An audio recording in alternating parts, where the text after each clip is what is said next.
Unfortunately, I have to start with some bad news for Carolina Panthers fans. So let's go ahead and hit the first topic.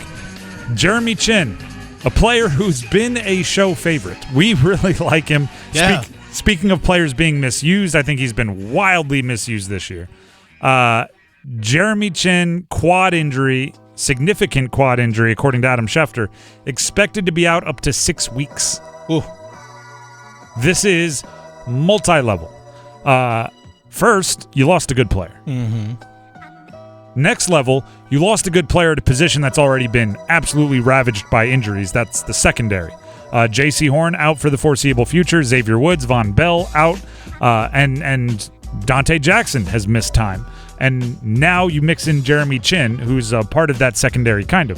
Did you mention Shaq Thompson? Shaq Thompson, part of the linebacking core. Yeah. Dunzo.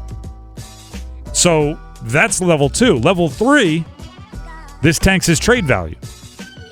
Right? Because part of the appeal of trading Jeremy Chinn is that he's on the last year of his contract.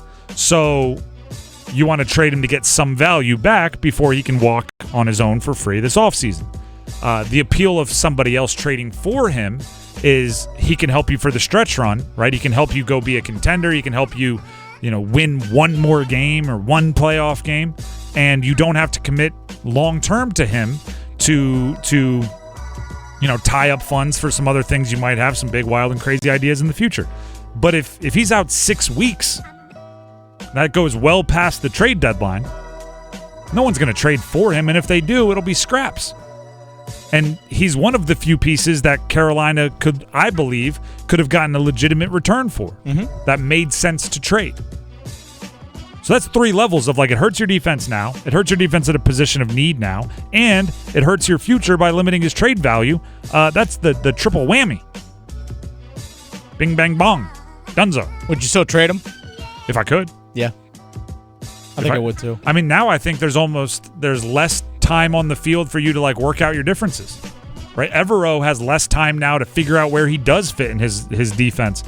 Out of sight, out of mind. If he's not available, I think the relationship between he and the Panthers doesn't have a chance of getting better. He's definitely not coming back. You think, seeing how the injury happened, I guess it did happen against Miami. I've seen people citing sources.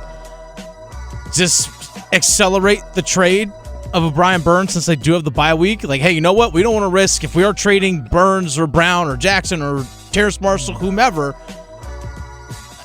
you want to make sure you get this trade done before they get hurt, right? Yeah. You think this changes that mindset?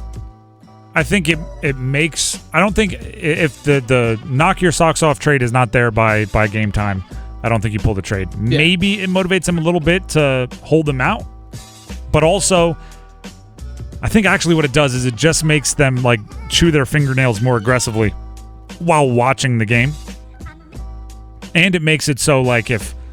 We've seen Brian Burns a few times on the sideline, limping off injuries and going back into the game.